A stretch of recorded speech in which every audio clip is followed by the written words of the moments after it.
वो नहीं किसको मालूम पड़ता है? तो वो भी मैं को ही मालूम पड़ता है। इसका अर्थ ये हुआ कि चीज को ज्यों का त्यों देखना और चीज को विपरीत देखना और चीज को न देखना, ये तीनों अवस्था हमारे चित्त की होती है और हम इन तीनों से परे एक हैं। क्योंकि जो गिनती गिनेगा 1 2 3 4, वो तो 1 2 3 4 को गिनने वाला है ना।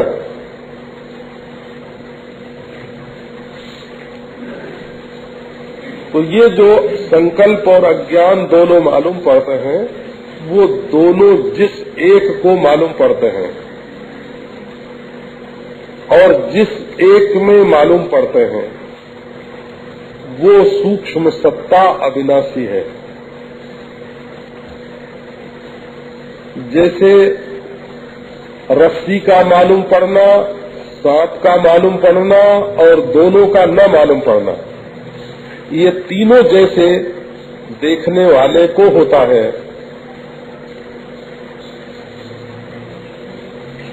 वैसे ही जगत का ठीक ठीक भासना, विपरीत भासना और न भासना, ये तीनों एक में ही होता है। तो अब ये किसमें होता है, ये विचार करना। बोले जैसे देखो घड़ा है, घड़ा बनने के पूर्व मिट्टी का होना और उसमें घड़ा बन जाना और उसका फूट जाना, ये तीनों कहाँ होता है? मिट्टी में होता है। इसी प्रकार ये सृष्टि का जागृत में होना, स्वप्न में विपरीत भासना और सुषुप्ति में न भासना, जिस एक सूक्ष्म अविनाशी सत्ता में होता है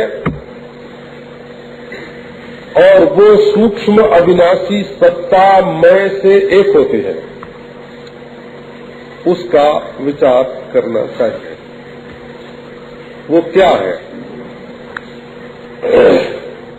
देखो, आपके विचार में 3 बात कभी नहीं आ सकते।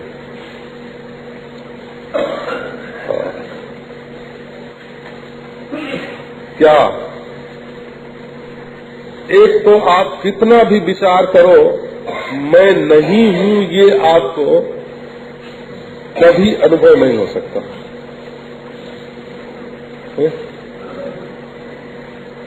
अच्छा, और ज्ञान नहीं है, ये भी कभी अनुभव नहीं हो सकता। क्यों? बोले ज्ञान नहीं है, ये किससे मालूम पड़ेगा? ज्ञान से ही तो, ये ज्ञान ही तो होगा ना कि ज्ञान नहीं है। ज्ञान के अभाव का भी तो ज्ञान ही होगा। तो यदि तुमको मालूम पड़ता है कि ज्ञान नहीं है, घटक ज्ञान नहीं है, पटक ज्ञान नहीं है, वृत्ति ज्ञान नहीं है, तो ये ज्ञान का न होना जिस ज्ञान से भासता है वो तुम हो। अपना न होना कभी किसी को भास ही नहीं सकता। और मैं अप्रिय हूँ, मैं अपना अप्रिय हूँ।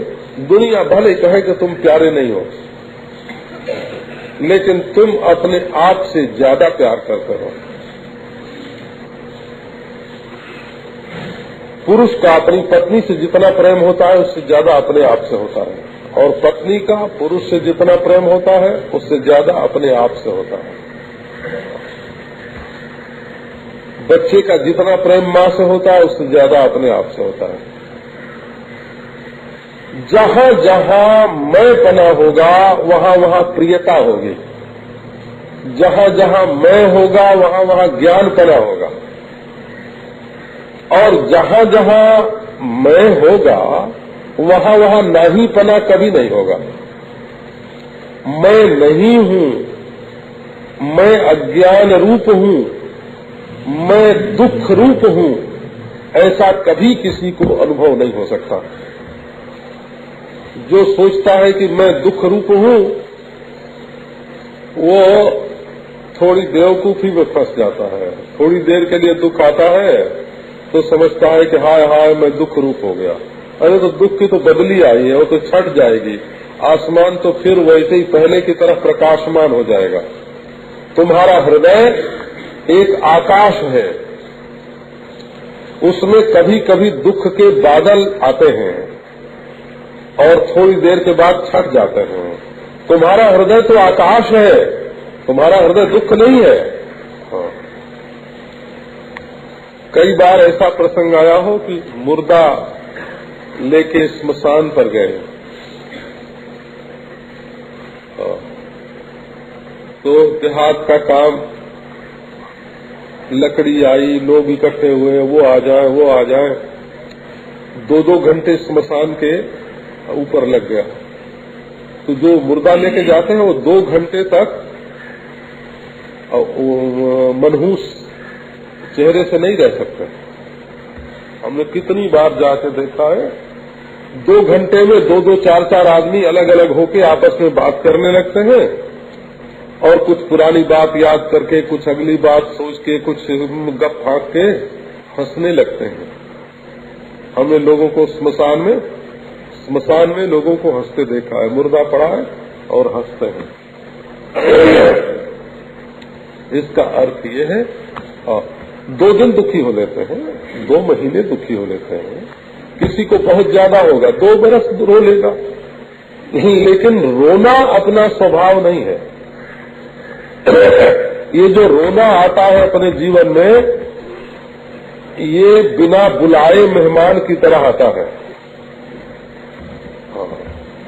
और ये अपने को पसंद नहीं है और इसको हम भगा देंगे। इसका अर्थ ये है कि रोना, दुखी होना अपना सहज स्वभाव नहीं है।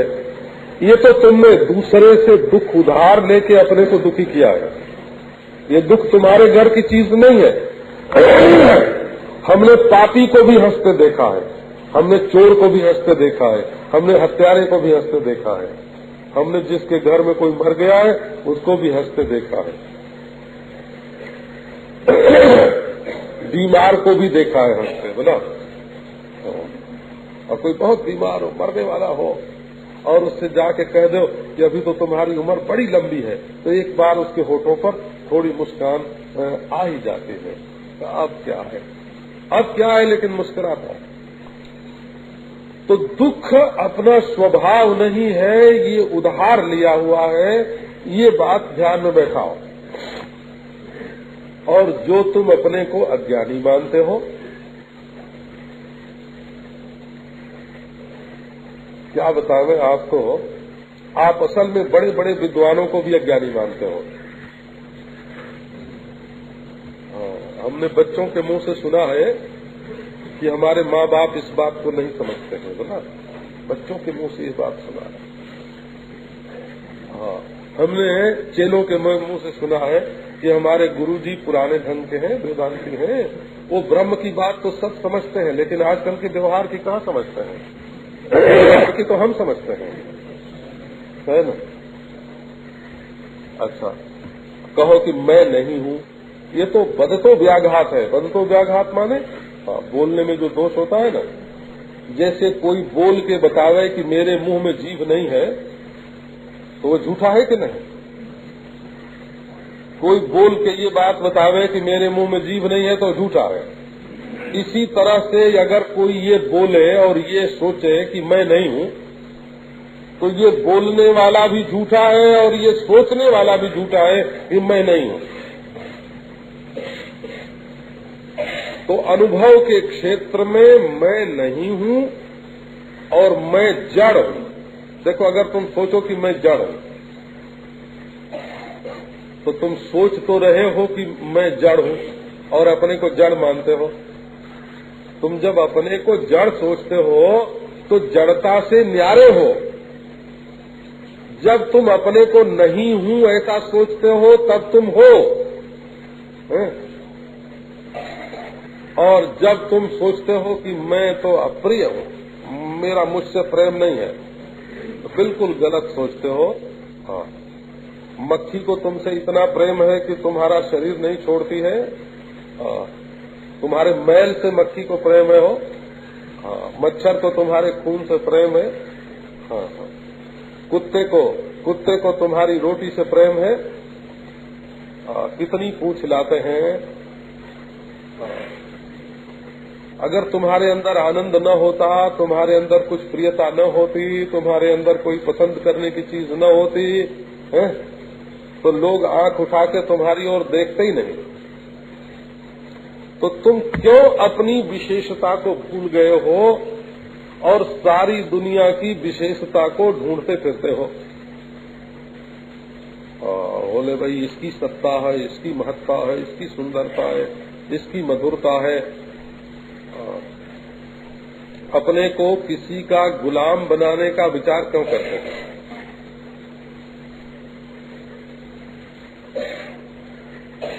मैंने देखा हो एक सेठ से नारायण, तो वो कोई साधु आवे, महात्मा आवे, मस्त आवे, जीवन मुक्त आवे, ज्ञानी आवे, बैठे रहते थे, उठते नहीं थे। तो देखो कैसा पक्का आदमी है। अच्छा लगा। महाराज एक दिन किसी ने आके बताया कि अमुक सेठ, उनके पास 50 लाख रुपया था, वो बैठे रहते थे। एक दिन मालूम पड़ा कि वो करोड़पति सेठ जो है ना, वो आ रहा है। तो उठ के महाराज आधा मील लेने गए। अब आधा मील उनको घसीट के कौन ले गया? उनके मन में जो 50 लाख से अधिक करोड़ होने में महत्व बुद्धि थी ना, वो उनको ले गई। तो जब तुम अपने सौंदर्य को नहीं देखकर दूसरे के सौंदर्य को देखते हो तो उसके पीछे पीछे जाते हो। जब तुम अपनी मिठास को नहीं देख के दूसरे में मिठास देखते हो तो उसको चाटने के लिए घूमते हो। जब तुम्हें अपनी सत्ता जो कि अविनाशी है उसका पता नहीं चलता तब विनाशी सत्ता के पीछे घूमते हो। जब तुम्हें अपनी परिपूर्णता नहीं भासती तब तुम छोटी मोटी चीजों के पीछे पीछे दौड़ते हो। जब तुम्हें अपने में प्रियता, अपने में आनंद नहीं भासता, ईश्वर तुम्हारे दिल में बैठा हुआ, तुम्हारे दिल के झूले में झूलता है ईश्वर, तुम उसको भी देखने वाले हो। तुम जहाँ बैठे हो वहाँ बैठे ही बैठे ईश्वर का सौंदर्य भी देख सकते हो, माया का सौंदर्य भी देख सकते हो, सृष्टि का सौंदर्य भी देख सकते हो, क्योंकि तुम्हारी सुंदरता सबके भीतर प्रतिबिंबित होती है और तुम्हारा ही सौंदर्य, तुम्हारा ही माधुर्य, तुम्हारा ही आनंद सब जगह दिखाई पड़ता है।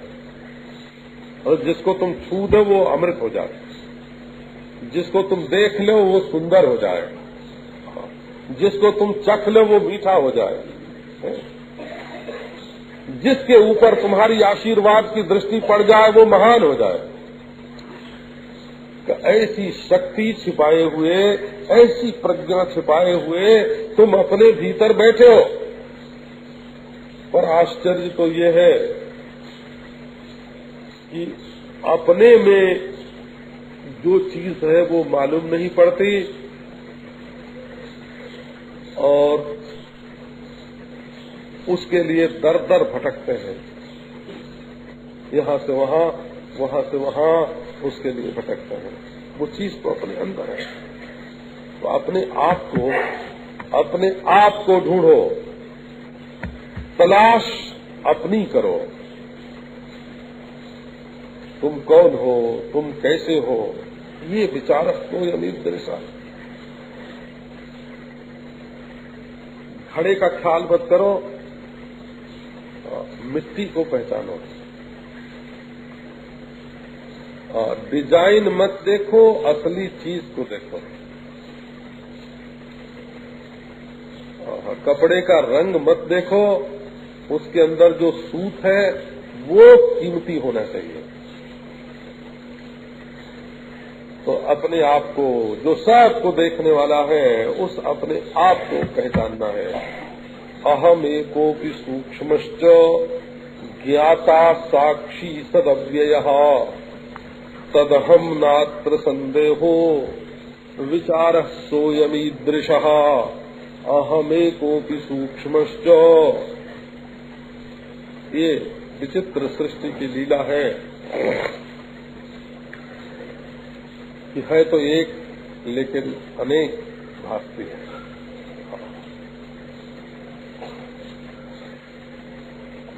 साधन का अभिप्राय ही ये है कि दिखती हुई अनेकता में एक की पहचान करा दे।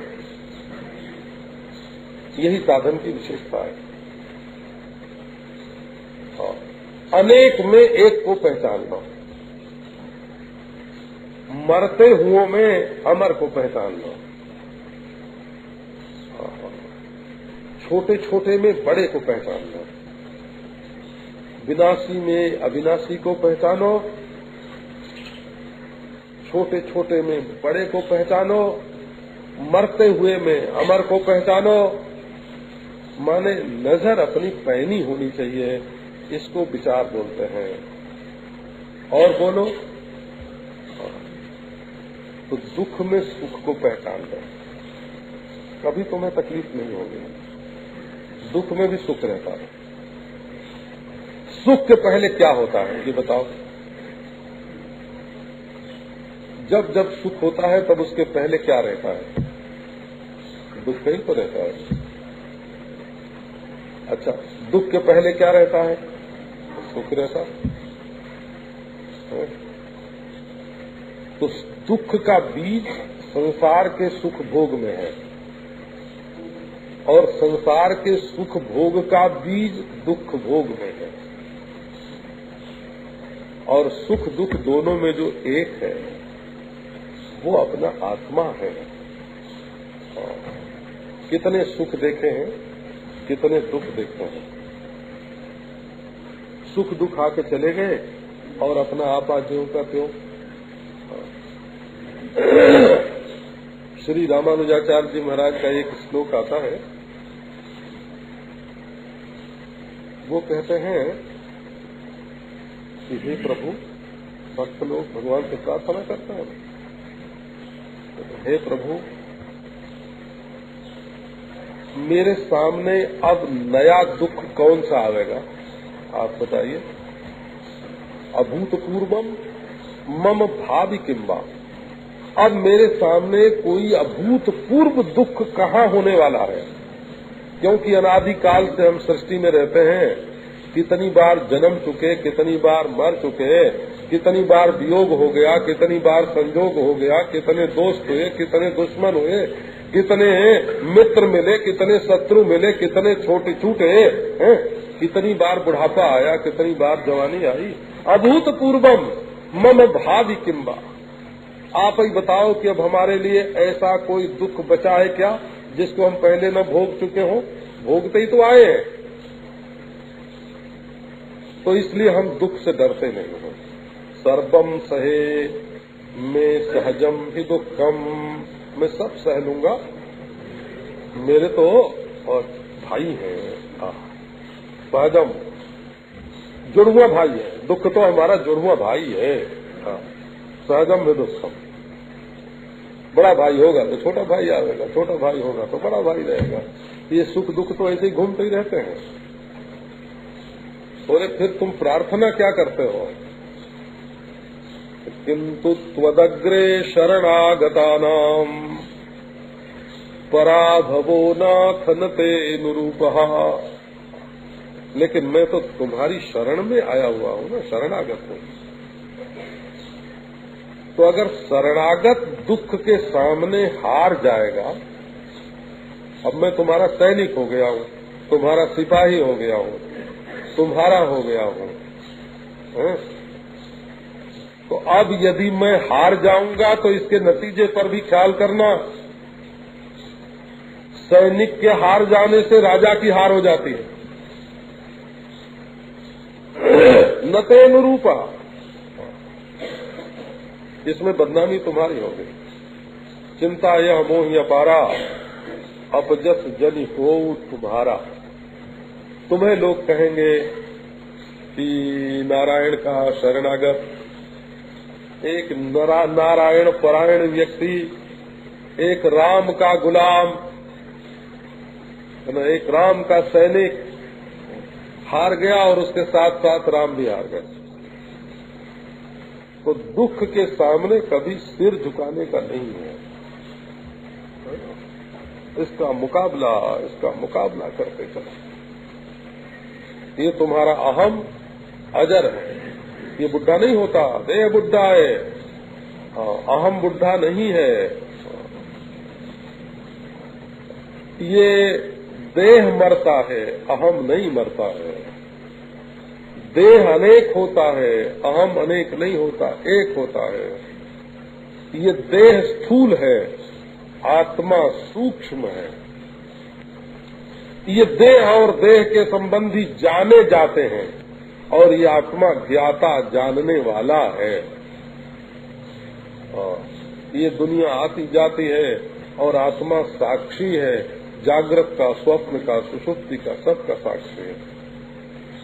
और ये सृष्टि एक सरीखी रहने वाली सती नहीं है, असती है, और आत्मा सत्य है।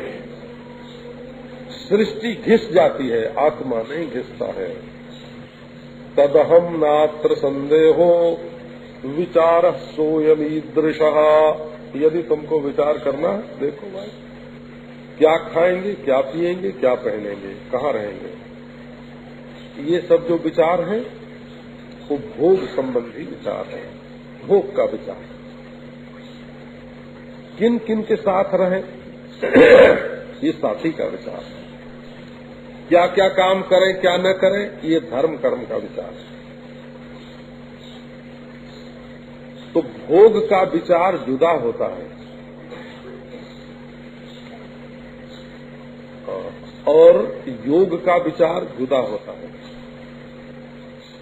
तुम्हें क्या क्या रोग है, उसकी क्या दवा करनी चाहिए, रोग का विचार जुदा है। भोग का विचार जुदा है, रोग का विचार जुदा है, योग का विचार जुदा है, संयोग वियोग का विचार जुदा है। जब मनुष्य की वृत्ति मैं क्या हूँ ये विचार करने लगती है ना,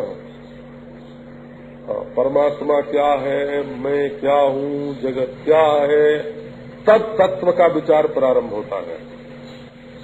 हम दूसरे विचारों को मना नहीं करते हैं, बोला अगर तुम्हारे सामने ये समस्या हो कि क्या खाएं क्या न खाएं, तो उस पर विचार करना। वो तो तुम्हारी जैसी परंपरा होगी, तुम्हारे संप्रदाय के अनुसार तुम्हारे गुरुजी बता देंगे क्या खाएं क्या न खाएं, क्या करें क्या न करें, और तुम्हारे माँ बाप, तुम्हारे गुरुजी बतावेंगे। अमुक रोग में कौन सी दवाई खाएं, क्या एक डॉक्टर बता देगा, बोला किस रास्ते जाएं किस रास्ते न जाएं, ये पुलिस का सिपाही बता देगा, बोला। तो जहाँ तक भोग का प्रश्न है, जहाँ तक कर्म का प्रश्न है, जहाँ तक औषध का प्रश्न है, कपड़ा कैसा पहनना ये प्रश्न है, वो जुदा है। व्यक्तित्व का प्रश्न जुदा है। मूछ रखें कि न रखें एक अलग सवाल है। ये वेदांत से मत पूछना, है ना। वेदांत से पूछोगे कि मूछ रखें कि नहीं रखें, हाँ टोपी सफेद लगावे कि काली लगावे, ये वेदांत का विषय नहीं है ना। इंजेक्शन लगवावे, ये एलोपैथिक दवा करें कि होम्योपैथी करें, ये वेदांत का विषय नहीं है। वेदांत का विषय है आत्मा का स्वरूप, परमात्मा का स्वरूप। मैं क्या हूँ, परमात्मा क्या है, दोनों का संबंध क्या है, हम दुख से कैसे बच सकते हैं।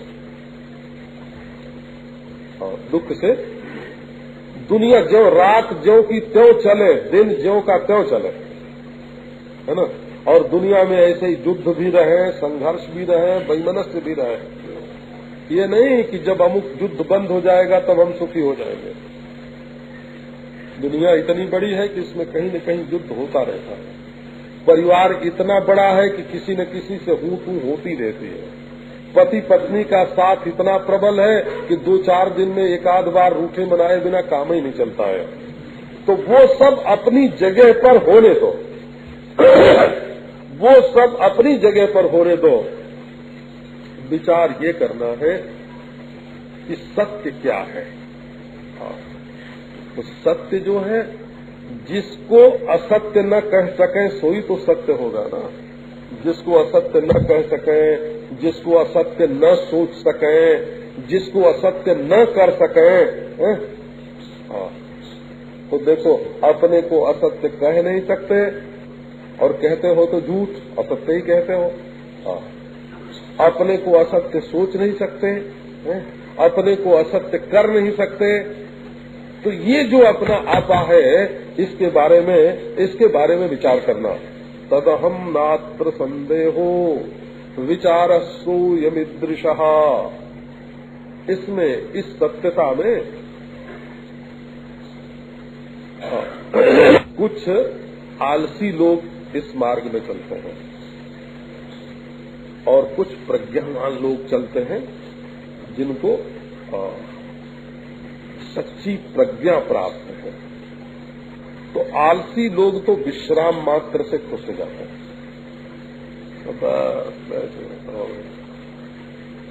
तो इसमें क्या होता है कि मैं की जो परिच्छिन्नता है, उसका भ्रम दूर नहीं होता। शांत, सुषुप्ति के समान शांत बैठे हैं, बड़ी ऊंची अवस्था है। अगर कोई जागृत में सुषुप्ति के समान बैठे, जागृत में सुषुप्ति के समान निसंकल्प हो करके बैठ जाए और केवल साक्षी मात्र होवे, बड़ी ऊंची अवस्था है। शांति मिली, विश्राम मिला, शक्ति मिली, इसमें से विवेक का, प्रज्ञा का उदय होगा। ये साधन की एक अच्छी सी अवस्था है। परंतु जब फिर तुम्हारी वो शांति भंग होगी, विश्राम भंग होगा, जब फिर तुम व्यवहार में आओगे, तो वही चक्कर जो पहले था, सुखी पने का, दुखी पने का, वो लग जाएगा। वही रागी पना, वही द्वेषी पना फिर तुम्हारे साथ लगेगा। वही पापी पना, वही पुण्यात्मा पना फिर लगेगा। बोले कि मैं तो साक्षी हूँ। हाँ, साक्षी तो हो, परंतु देश काल वस्तु के किसके साक्षी हो? तो देश काल वस्तु के साक्षी हो ना, तो देश काल वस्तु तो बने ही रहे। तो काल तुमको सतावेगा, देश सतावेगा, है ना, वस्तु सतावेगी। तो जब इस साक्षी को ब्रह्म के रूप में जानते हैं, ये वेदांत सिद्धांत है। साक्षी तक जानना जो है वो बिना वेदांत के हो सकता है। यदि केवल इंद्रियों से और यंत्रों से पता लगावें कि सत्य क्या है, तो इस सत्य का पता लग जाएगा कि सृष्टि में एक जड़ सत्ता है। कुछ प्रत्यक्ष से, कुछ अनुमान से ये पता लग जाएगा। और यदि केवल बौद्ध प्रत्ययों पर ही विचार करें तो मालूम पड़ जाएगा कि शून्य ही शून्य है सृष्टि। और यदि केवल भाव भक्ति से युक्त होकर के ईश्वर का ध्यान करें तो तन्मय हो जाएंगे, सब ईश्वर ईश्वर मालूम पड़ने लगेगा। और यदि सबको छोड़ करके साक्षी होते बैठ जाए तो अपने को साक्षी जान लेंगे। लेकिन ये द्वैत का जो भ्रम है, ये भ्रम नहीं मिटेगा। भ्रम मिटाने के लिए तो वृत्ति ज्ञान की जरूरत पड़ती है। मैं अद्वितीय ब्रह्म हूँ, वेदांत की रीति से जब अपनी अद्वितीयता का बोध होगा तब द्वैत का भ्रम मिटेगा। और जब द्वैत का भ्रम मिट जाएगा तो तुम्हारे आत्मा के सिवाय, तुम्हारे सिवाय कोई दूसरी वस्तु रहेगी ही नहीं। हाँ, तब तुम अगर काल से तादात्म्यापन्न हो जाओगे, है ना, तो काल तो है ही नहीं, उससे झूठा तादात्म्य में तुमको झूठा सृष्टा भी बना देगा, बना दे, क्या हर्ज है। ये देश से तादात्म्य हो जाएगा तो व्यापक हो जाओगे, वस्तु से तादात्म्य हो जाएगा तो बेहोश जड़तापन्न हो जाओगे, ईश्वर से तादात्म्यापन्न हो जाओगे तो फिर तुम अपने को कर्ता, भर्ता, हर्ता के रूप में देखने लग जाओगे। लेकिन पहले अपने आप को जान लो कि तुम कौन हो। तुम्हारी लंबाई चौड़ाई कितना ये मालूम भी करना जरूरी है। नहीं तो तुम अपने को एक नन्हा सा साक्षी समझ लोगे, मच्छर के बराबर, जुए के बराबर। और नहीं तो जितने दिन शरीर रहता है उतने दिन के लिए अपने को साक्षी समझ लोगे। और नहीं तो शरीर में बैठा हुआ कोई अणु है और वो जुगनू की तरह जगमगाता रहता, ऐसा साक्षी समझ लोगे। तो साक्षी के बारे में, एक तो साक्षी में लंबाई चौड़ाई जो है वो नहीं होती, वो परिपूर्ण होता है। और एक साक्षी में काल नहीं होता, इसलिए उम्र नहीं होती। और एक साक्षी का दूसरा साक्ष्य, जिसका वो साक्षी है, वो चीज सच्ची नहीं होती, साक्षी अद्वितीय होता है। और ये वेदांत की खास बात है। अगर ये बात नहीं आवे, है ना, तो बाजार में वेदांत के नाम पर, जैसे चीजों के नाम पर नकली चीज बिकती है ना, बोले हमारे तो एक बच्चा है, तो वो अपनी, है ना, अपनी ताई को डालडा मम्मी बोलता है। ये हमारी मम्मी है पर डालडा मम्मी है। हाँ, असली घी और नकली घी जैसे होता है ना, तो वेदांत भी असली और नकली दो तरह का हो जाएगा। कैसा है? कैसा? अपने को अद्वितीय ब्रह्म चैतन्य जानना, दूसरा चेतन नहीं है, दूसरा जड़ नहीं है ना, दूसरा जीव नहीं है ना, अपने आत्मा रूप ब्रह्म से जुदा जीवत्व, ईश्वरत्व, जगत्व, इनका भेद, इनका संबंध, इनका कारण अपने सिवाय दूसरा कोई नहीं है।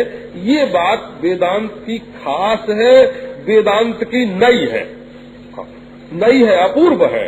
अपूर्व है माने सिवाय वेदांत के इस बात को सृष्टि में न तो किसी आचार्य ने कहा है, और आचार्य ने कहा है तो वेदांत के कहने के बाद कहा है, वो उस वेदांत का अनुयायी है। हम वेदांत को इसलिए नहीं मानते कि अमुक आचार्य के द्वारा चलाया हुआ है, और ये भी इसलिए भी नहीं मानते कि अमुक पोथी में लिखा हुआ है। ये अमुक गुरु की वाणी है इसलिए नहीं वेदांत होता, और ये अमुक पोथी में लिखा हुआ है इसलिए भी वेदांत नहीं होता। वेदांत इसलिए होता है कि वो अविनाशी, परिपूर्ण, अद्वितीय ब्रह्म चैतन्य का, आत्म चैतन्य का निरूपण करने वाला होने के कारण उसका नाम वेदांत होता है। जहाँ आत्मा की अद्वितीयता की सिद्धि नहीं होती, वहाँ वेदांत नहीं होता। इसलिए आओ वेदांत का विचार करें। आत्मा विनिष्कलो ये को देहो बहुभिरावृतः तयोरैक्यम प्रपश्यन्ति किम अज्ञानमतः परम। सबसे बड़ा अज्ञान क्या है? अपने को परिच्छिन्न मानना, अपने को देह मानना, ये सबसे बड़ा अज्ञान है। इसी अज्ञान को निवृत्त करने के लिए वेदांत की प्रवृत्ति होती है। अब देखो हमारे हरकिशन दास जी,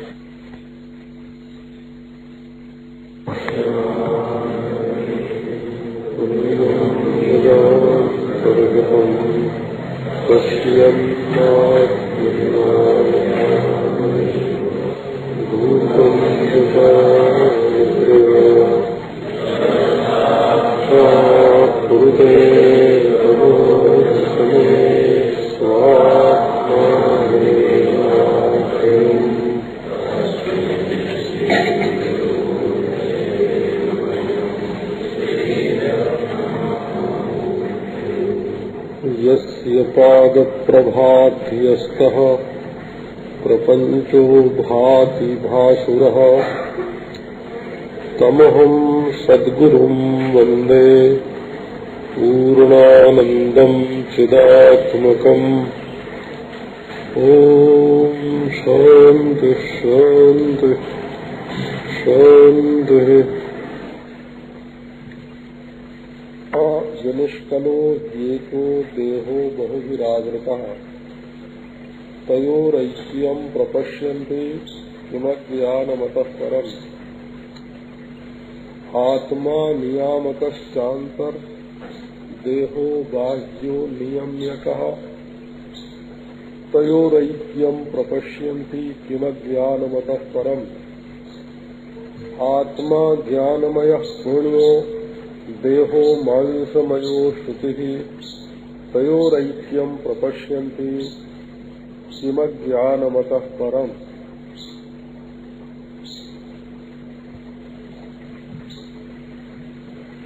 पहले बताया कि विचार कैसे करना चाहिए।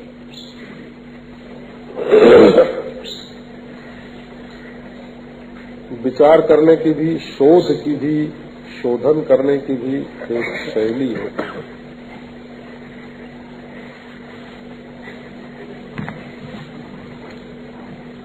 पंचभूत से बनी हुई चीजों में तरह तरह की पदार्थ मिले रहते हैं, तो उनमें कौन सी चीज निकालनी हो तो कैसे करना चाहिए, वैज्ञानिक लोग इसकी प्रणाली रखते हैं। मिट्टी में से एल्युमिनियम निकालना हो तो क्या करना चाहिए, उसके शोध की शैली दूसरी है, और उसमें से दूसरा कोई यूरेनियम ढूंढना हो तो क्या करना चाहिए, तो उसकी शैली दूसरी होती है। ये नहीं है कि सब एक ही प्रकार से शोध करने पर सब जो चाहे सो मिल जाए, वो तो पता ही नहीं लगेगा। दूसरी शैली से ढूंढने पर उस चीज का पता ही नहीं चलेगा। शोध की भी शैली होती है, शोधन की, विचार की प्रणाली होती है, उस प्रणाली से शोधन करना चाहिए। तो ये जो आत्मा की शोध है, इसकी एक प्रणाली है, एक शैली है, एक तरीका है और एक तरकीब भी है। तरीका माने ढंग, और तरकीब माने युक्ति, उसके लिए अकल चाहिए, उपाय चाहिए। तो आत्मा की शोध कैसे करना, तो पहले दो विभाग करना, एक यह और एक मैं। दुनिया में जो चीज यह के रूप में मालूम पड़ती है वो मैं नहीं है, और जो मैं के रूप में मालूम पड़ती है वो यह नहीं है। यह और मैं का भेद संसार में देखने में आता है। इसी दर्शन की प्रणाली को आत्मा के अनुसंधान में लागू करना पड़ता है। तो यह अनेक होता है। यह कभी एक नहीं होगा हो, यह भी। और ऐसे मैं ऐसे तो नहीं बोलते हैं, बोलने की भाषा ही नहीं है। अपने को मैं बोला जाता है और बाकी अपने सामने जितनी चीजें आती हैं उनको यह बोला जाता है। इदम और अहम। अब देखो, जो यह होगा सो अनेक होगा, जो मैं होगा सो अनेक नहीं होगा। अनेकता के ज्ञाता का नाम मैं होता है। जो चीज जानी जाएगी सो जड़ होगी, और जो जानने वाली होगी वो चेतन होगी। ये शोधने का ढंग है। यह जड़ है, मैं चेतन है। यह अनेक है, मैं एक है। यह में परिवर्तन होता रहता है, मैं में परिवर्तन नहीं होता है। इंद्रियां अनेक हैं, मैं एक है। विषय अनेक हैं, मैं एक है। मन में वृत्तियां अनेक हैं, मैं एक है। विचार देखो बचपन से अब तक कितने आए और गए, मैं एक है। तो इदम और अहम, यह और मैं, इनको अलग अलग करने की जो युक्ति है, जो शैली है, वही आत्मज्ञान की शैली है। तो आत्मा शब्द का 4 अर्थ संस्कृत भाषा में करते हैं।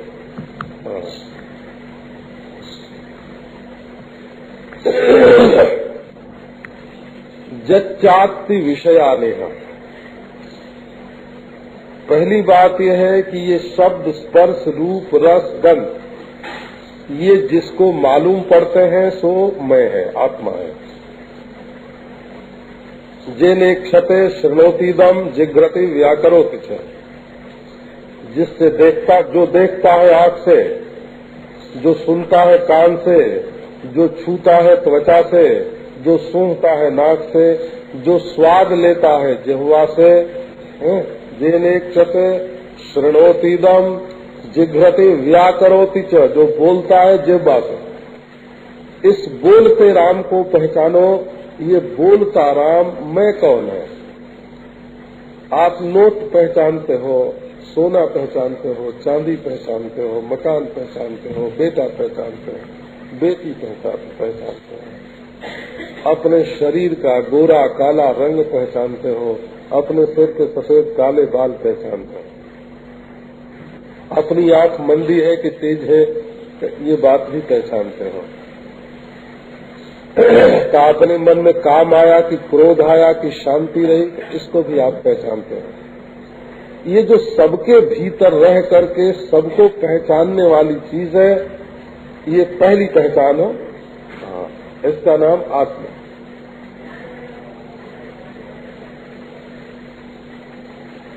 अब दूसरी पहचान देखो, तो जिस समय शब्द, स्पर्श, रूप, रस, गंध इंद्रियों से इनका ग्रहण नहीं करता होता है, जीभ शांत होती है, आंख बंद होती है, कान से सुनाई नहीं पड़ता, त्वचा से स्पर्श का ग्रहण नहीं होता, उस समय भी जो स्वप्न देखता है उसका नाम आत्मा है। सपने में स्त्री आई, पुरुष आया, धन आया, मकान आया, देश आया, दौलत आया, सबको जो स्वप्न में देखता है उसका नाम आत्मा है। माने जागृत का संस्कार ग्रहण करके जो स्वप्न में देखता है।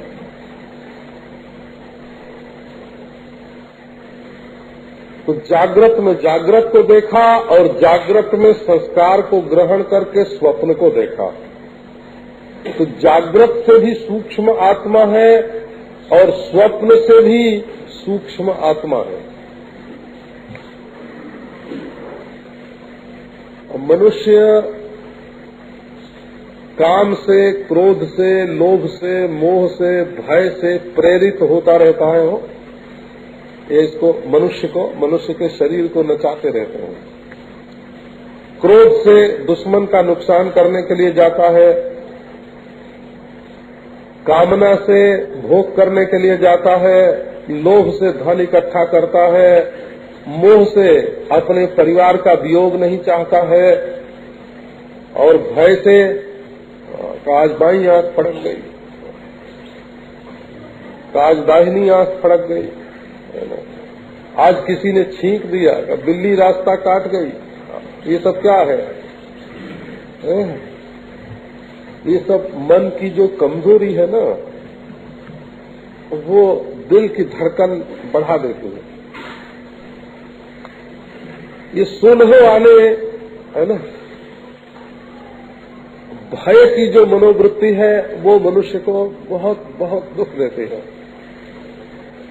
तो जब ये मनुष्य को काम के, क्रोध के, लोभ के, मोह के, भय के जागृत में बड़े गाढ़े संस्कार पड़ जाते हैं, और जागृत अवस्था में जो वासनाओं से संचालित होता है, उन्हीं वासनाओं की छाया, उन्हीं का प्रतिबिंब जब स्वप्नावस्था में पड़ता है, तब उनको देख करके मनुष्य घबरा जाता है।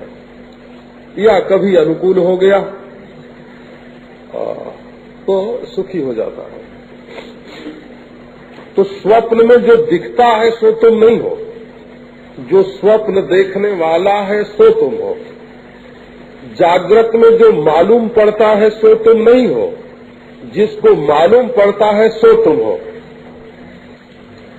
तो एक बार इंद्रिय और विषय के संयोग से मालूम पड़ने वाली चीजें और एक बार विषय के न होने पर भी, इंद्रियों का विषयों से संयोग न होने पर भी केवल मन में मालूम पड़ने वाली चीजें, तो उनको आप देखते हो। और एक बार जब मन सो जाता है, घोर तमस में लीन हो जाता है, तो उस घोर अंधकार को, तमस को तुम ही देखते हो, तुम जानते हो। तो तुम जानते हो कि इस समय इतनी देर तक जागृत अवस्था नहीं थी, इतनी देर तक स्वप्नावस्था नहीं थी। ये कौन जानता है? कि ये तुम जानते हो। ये जागृत और स्वप्न दोनों अवस्थाओं का अभाव हो करके जब गाढ़ सुषुप्ति आती है, आहा ऐसी गाढ़ी सुषुप्ति आई, कुछ पता ही नहीं चला, घंटों का घंटा कब बीत गया है। न कोई सपना आया, न कोई पूर्णा हुई, न लघु शंका के लिए उठा, न शौच के लिए उठा, न करवट बदला, ज्यों का त्यों रह गया। तो ये क्या हुआ? कि ये जिसको जागृत और स्वप्न दोनों का न होना जिसको मालूम पड़ा, सो आत्मा है। तो बोले कि अभी और पहले से दूसरा ऊंचा है और दूसरे से तीसरा ऊंचा है। तो तीसरे में एक बड़ी खास बात है। गुणों तो दुनिया की कोई भी चीज, कोई भी भोग न रहने पर भी तो बोले बड़े आराम से सोए, आराम रहता है। और सपने में कोई चीज न रहने पर भी हम बना लेते हैं। तो जागृत में तो केवल रहे हुए पदार्थों को देखते हैं,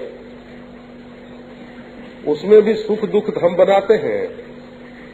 सुख दुख हम नहीं बनाते हैं, ये हमारा है बिछोड़ने न पावे, है ये तुम्हारा है आने न पावे। तो सुख जागृत अवस्था में